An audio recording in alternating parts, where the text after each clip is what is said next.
안녕하십니까. 안녕하세요.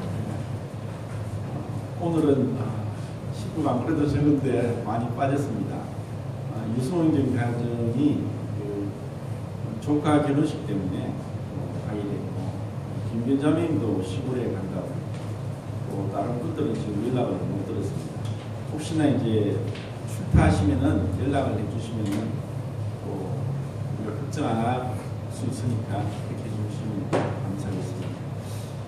오늘은 이제 마가복음 14장의 앞부분만 한 가지 사건을 가지고 교제를 할까 합니다.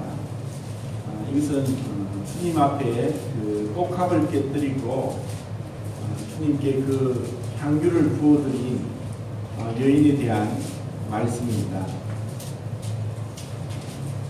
너무 많은 것을 하면은 또 시간도 제약이 되고 또 그냥 빨리 지나갈 것 같고, 또 이 마가복음 14장을 다 보았지만은 이 향유를 깨뜨린 이 사건에 대해서 같이 한번 생각을 했으면 좋겠습니다.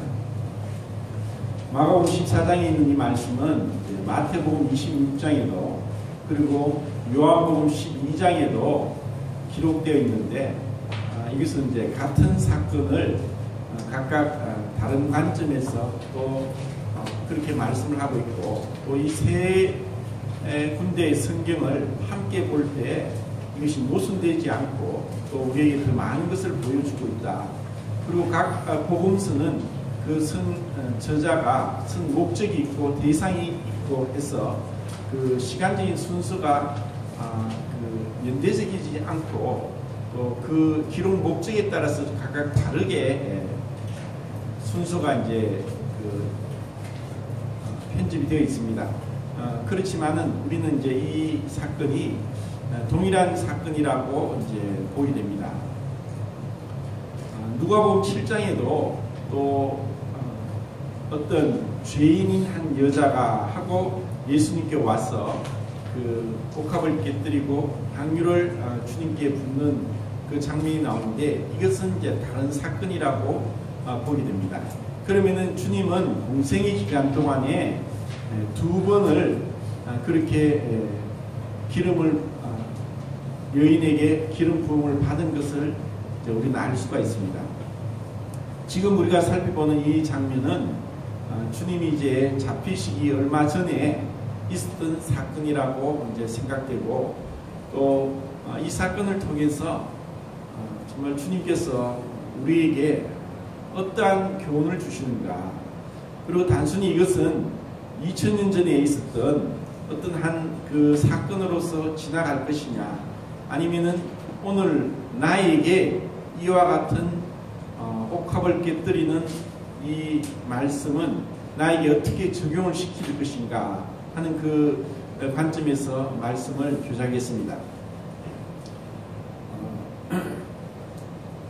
여기서 요한복음에 있는 말씀을 통해서 보면은 이 장소는 베다니라는 장소고, 그리고 그것은 예루살렘에서 거의 하루 정도 되는 가까운 거리에 있고, 그리고 그 베다니에서 시몬이라는 사람의 집에서 있었던 사건인데, 그 시몬은 그전에는 문둥병 환자였다는 것을 이제 알 수 있습니다.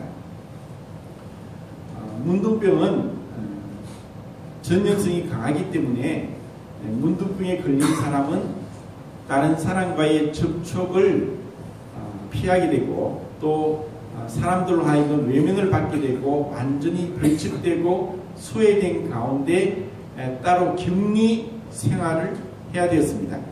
오늘날도 마찬가지입니다. 그 문둥병은 첫 번째는 전염성이 강하고, 두 번째는 그것으로 인해서 죽게 되는 불치의 병입니다. 그리고 그것은 또 굉장히 흉측합니다. 문둥병에 걸림으로 인해서 그 신체의 어떤 기관이 떨어져 나가도 알 수 없는 고통을 알 수 없는 것이 바로 이 문둥병입니다. 손에서 피가 나더라도, 또 아니면 뭐 팔이 부러지고 손가락이 떨어져 나가더라도 전혀 고통을 느끼지 못하는 병이 문둥병입니다.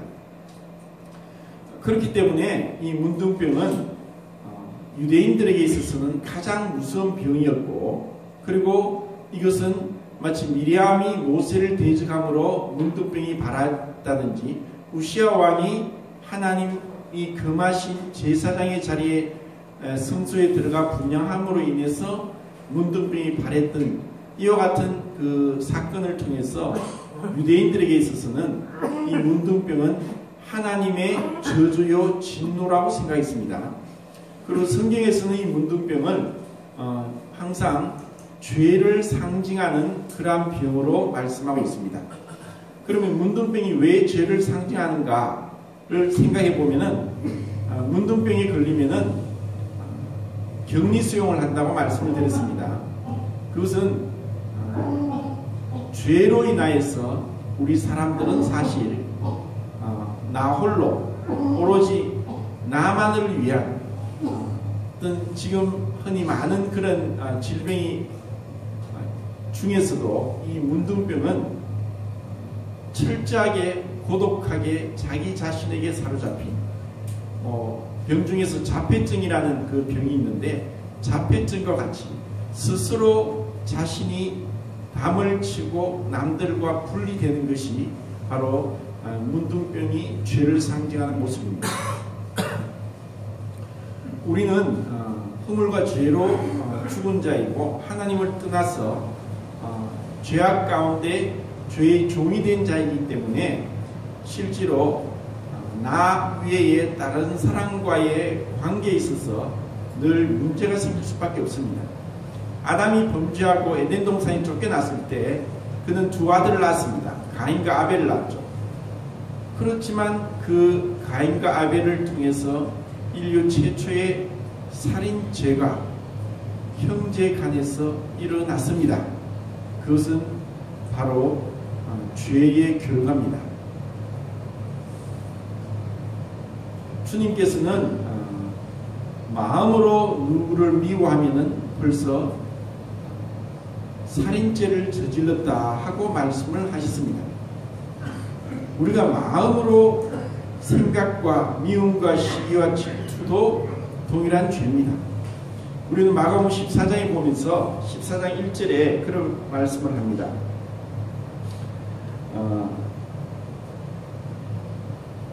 이틀이 지나면 유월절과 무교절이라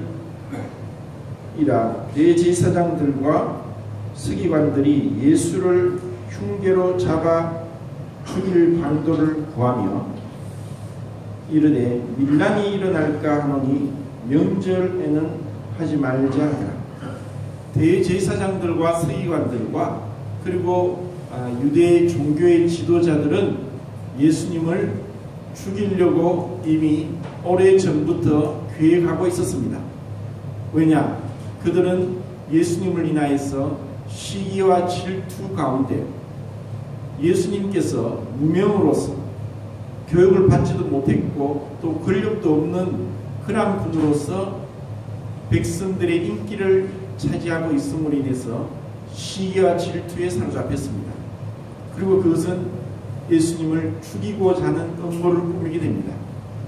마치 구약시대에 사울이 다윗을 시기해서 죽이기를 혈안이 되어 쫓아다녔던 것과 같이 시기와 질투는 결국 살인을 불러오게 됩니다.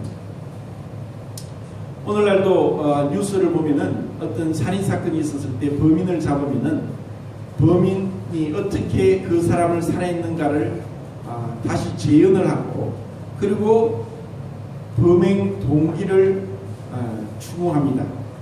왜 그와 같은 범행을 저질렀는가? 이것은 그 사람의 마음에 일어났던 일입니다.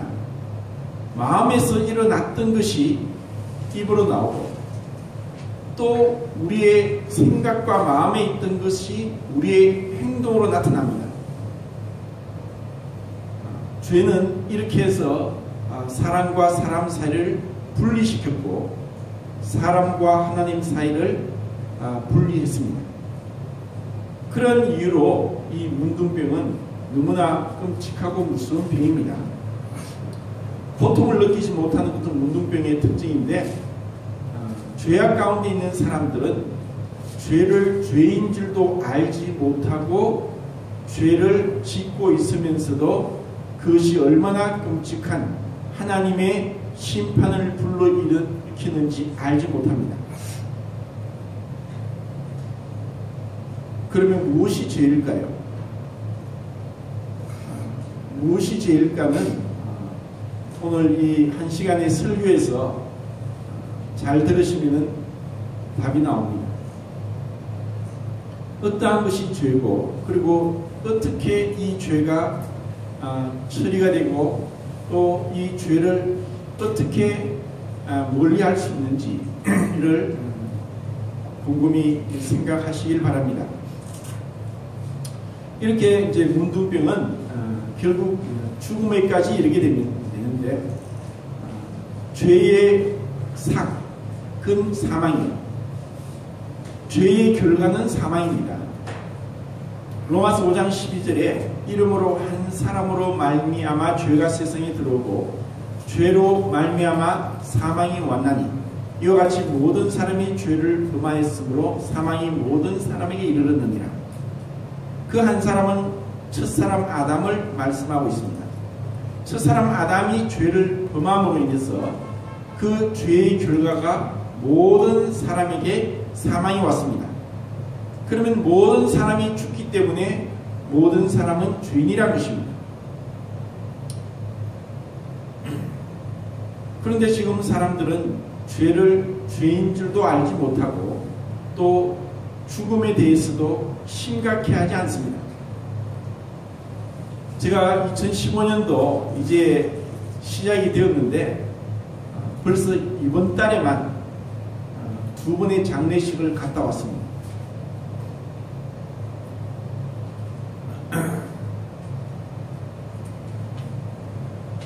우리는 이런 죽음을 너무나 자주 접하고 있고, 또 오늘날 영화의 산업의 발달과 또 게임이 너무나 많이 유행처럼 퍼져 있기 때문에 그 가운데서 죽는 것이 그냥 마우스 클릭 한 번으로, 또 아니면은 흥미거리로 그렇게 전락해 버림으로 죽음을 심각하게 생각하지 않습니다.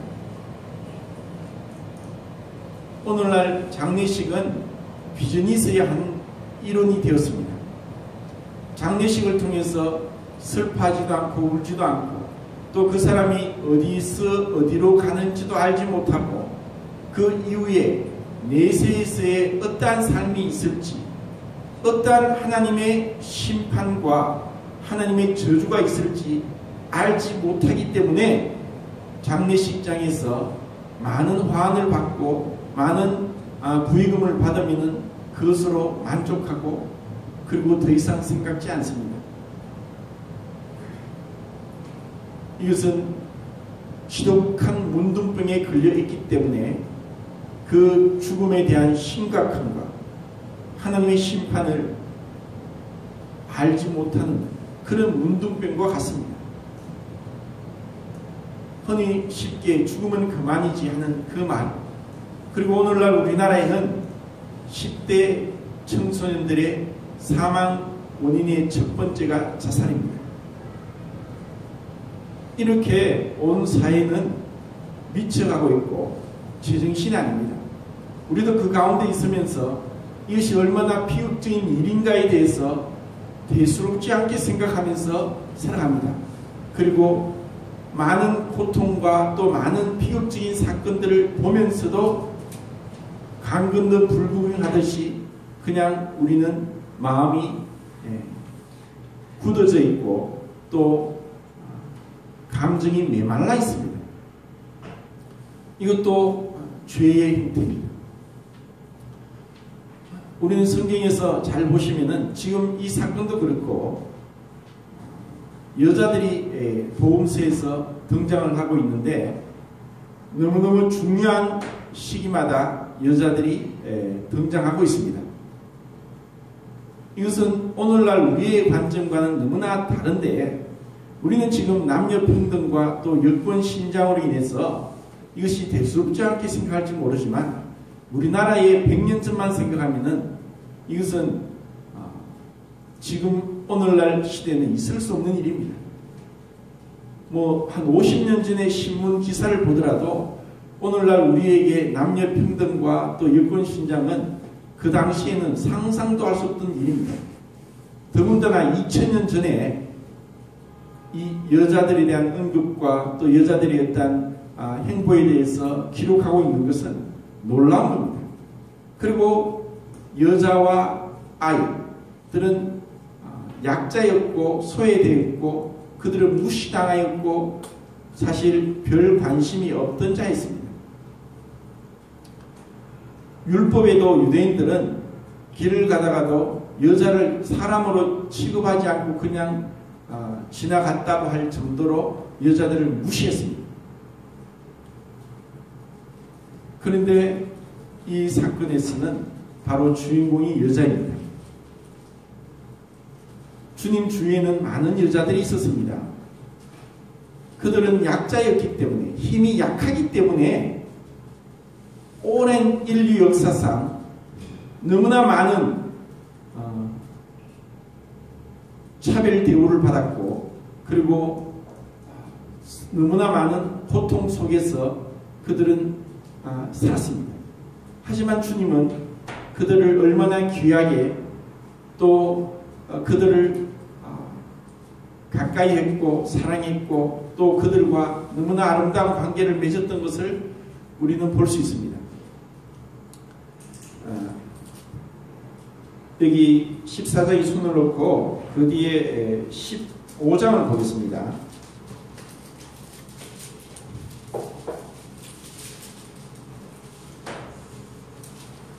15장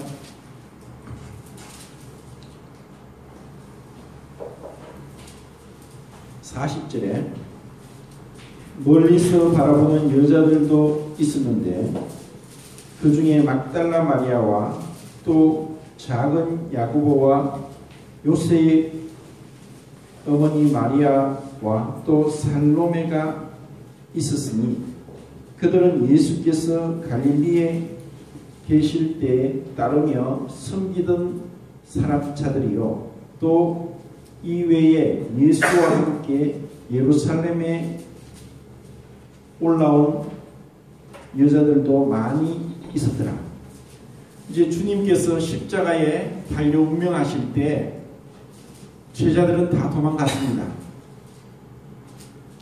오직 요한만 주님이 운명하시는 십자가에서 지키고 있었고 다른 제자들은 다 도망갔습니다. 하지만 그런 가운데서도 많은 여자들은 그 비참한 주님의 죽음을 끝까지 지켜보고 있었던 자들은 여기서 말씀하고 있습니다. 그리고 또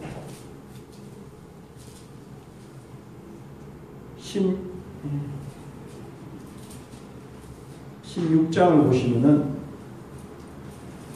안식일이 지남에 막달라 마리아와 야고보의 어머니 마리아와 또 살로메가 가서 예수께 바르기 위하여 향품을 사다 두었다가 안식 후 첫날 매우 일찍이 해돋을 때에 그 무덤으로 가며 주님이 이제 안식일 동안 무덤에 계시고 안식 후 첫날 또 이 여자들이 향품을 가지고 달려간 자들은 여자들이었습니다. 제자들이 아니었습니다. 그리고 예수님이 부활하시고 제일 처음 예수님의 부활을 목격한 자도 여자였습니다. 막달라 마리아였습니다. 흔히 그런 얘기를 합니다. 그 당시에 여자들의 증언은 믿을 만한 증언이 못 되었기 때문에 예수님의 부활이 정말 인간적인 관점에서 사람들에게 믿을 만한 사건으로 기록하기 위해서는 예수님의 부활을 첫 번째 목격한 사람을 여자인 마리아로 해서는 안 되었다고 얘기하는 사람이 있습니다. 그 정도로 그 여자들의 증언은 신뢰가 되지 않았습니다. 그런데 성경은 사실을 기록했고 그리고 그러한 편견을 벗어나 있기 때문에 있는 대로 기록했습니다. 그러면 예수님이 왜 제일 처음 그 부활한 모습을 막달라 마리아에게 보였을까? 우리는 마가복음 14장에서 정말 주님께서 죽으시기 전에 이 요한복음 12장에 보면 마리아라고 이야기를 하는데 이 마리아를 통해서 이와 같은 성경을 받으시는 것이 얼마나 아름다운 사건인지를 우리는 생각해야 됩니다. 그리고 그 뒤에 누가복음 또 8장을 보겠습니다. 누가복음 8장을 보시면은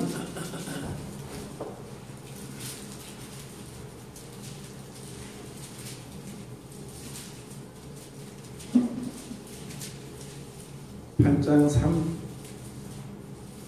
3절에) 헤롯의 청지기 구사의 아내 요한나와 수산나와 다른 여러 여자가 함께하여 자기들의 소유로 그들을 숨기더라.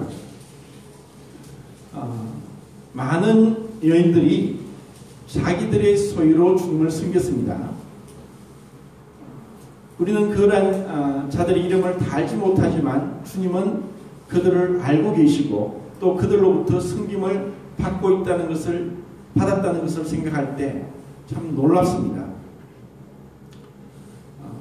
계속 그렇게 누가복음에는 다른 복음서에 없는 그러한 여자들의 모습이 드러나고 또 그 여자들 중에서 어떤 남자도 없었던 그런 수로보닝의 여인 같은 그리고 18년 동안 그 혈루병에 걸려있던 여자들 이와 같이 그 놀라운 믿음을 나타내고 하나님께 은혜를 받았던 이러한 여인들의 모습을 볼 때 우리로 하여금 이 여자들에 대해서 다시 한번 생각해야 됩니다. 지금 우리는 마가복음 14장에서 그 제자들은 전혀 주님에 대해서 어떠한 경배도 어떠한 섬김도 하지 못할 때 마리아는 이미 자기의 모든 어떠한 가장 귀한 그 향유를 깨뜨리고 주님께 드립니다. 여기서 향유를 보면은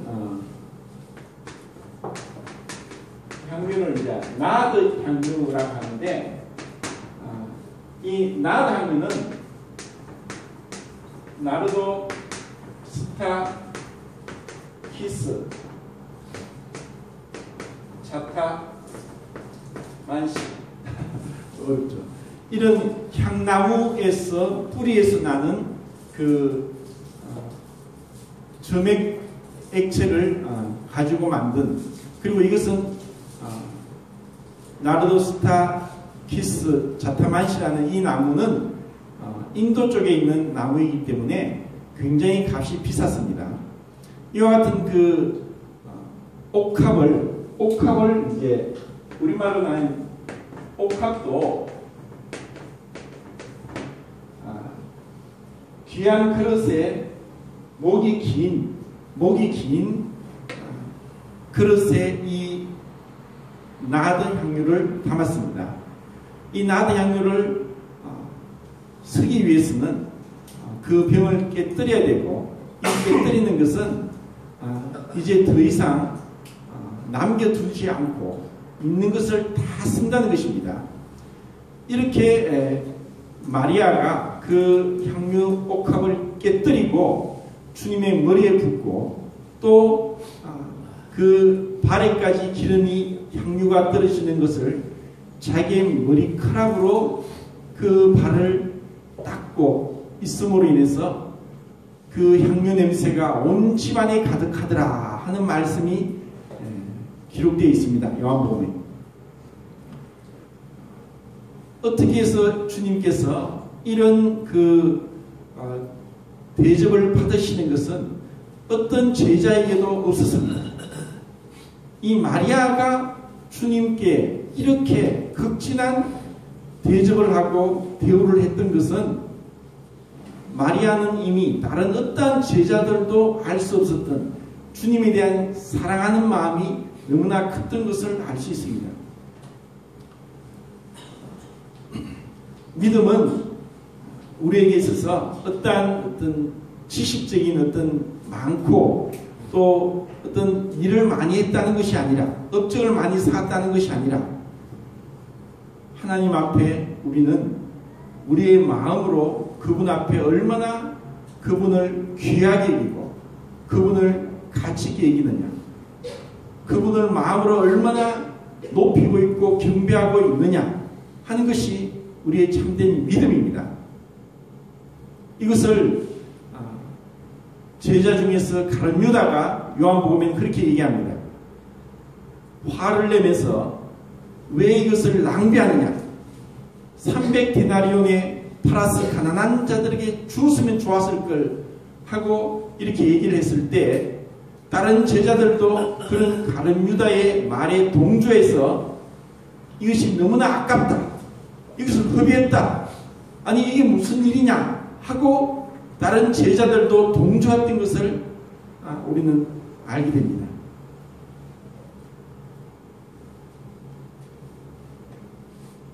정말 이것이 허비한 것이고 그리고 이것이 너무나 부질없는, 쓸데없는 또 너무 지나친 그러한 일이었을까?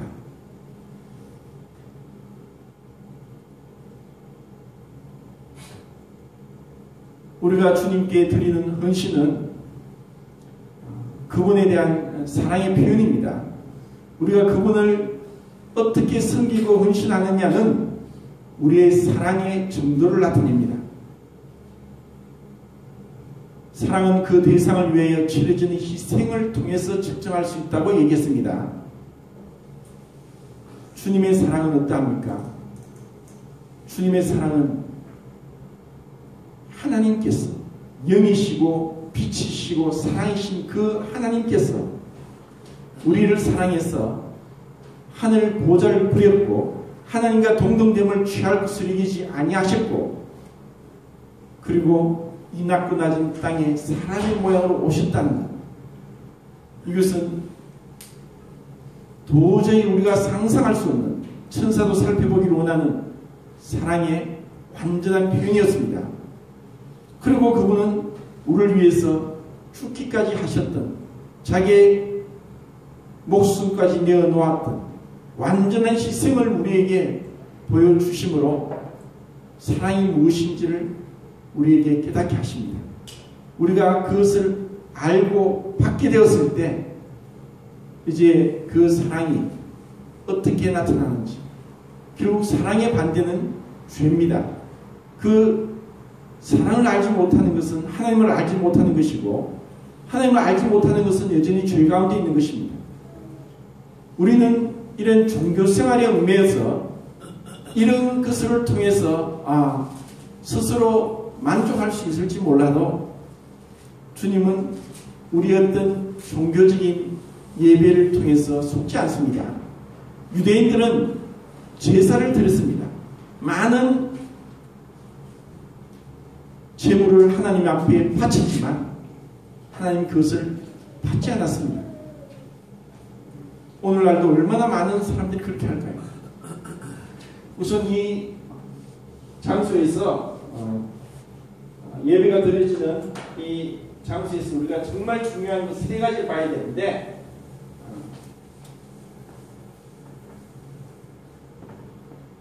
첫 번째 장소에 있어서 문둥이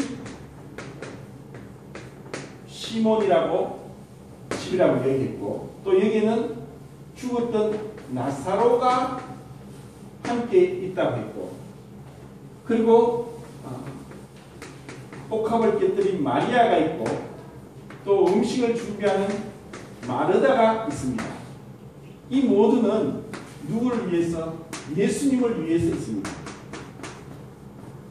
이 자리에 죽었다가 나흘이나 되어서 냄새가 났던 나사로가 있었지만 나사로를 위한 잔치가 아니라 예수님을 위한 잔치였습니다. 이 나사로는 죽었다가 다시 살아난 거듭난 성도를 얘기합니다. 거듭난 성도는 마치 문둥이 시몬과 같이 거듭난 증거는 뭐냐? 정말 거듭났다는 것은 성도로서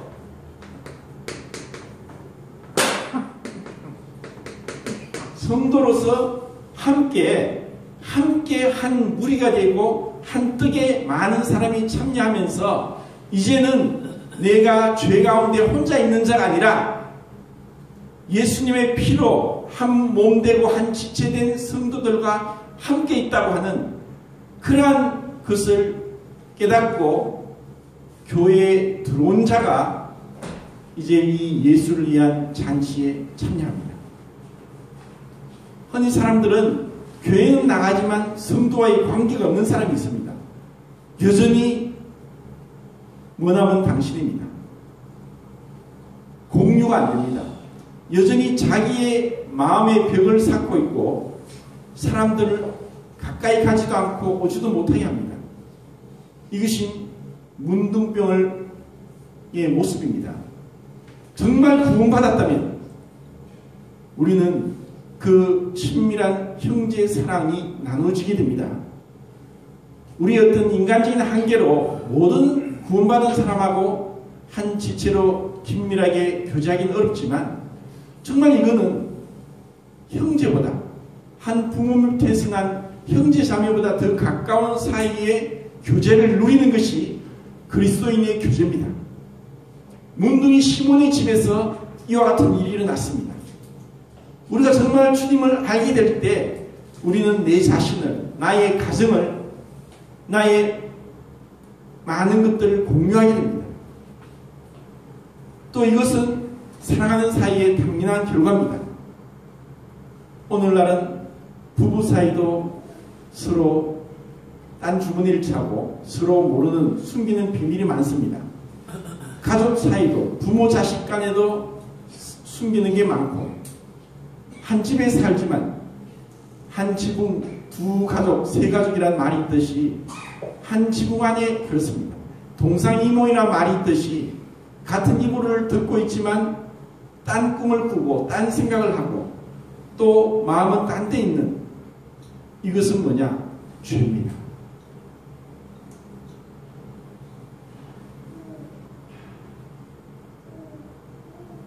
여기서 문둥이 이전에는 문둥이였지만 주님의 능력으로 문둥병을 낫게 되었습니다. 어떻게 문둥병이 낫습니까? 그것은 기적입니다. 그것은 은혜의 결과입니다. 우리가 주님으로부터 이와 같은 고립적이고 독단적이고 배타적이고 또 천상천하 유아독존이라면서 자기 자신을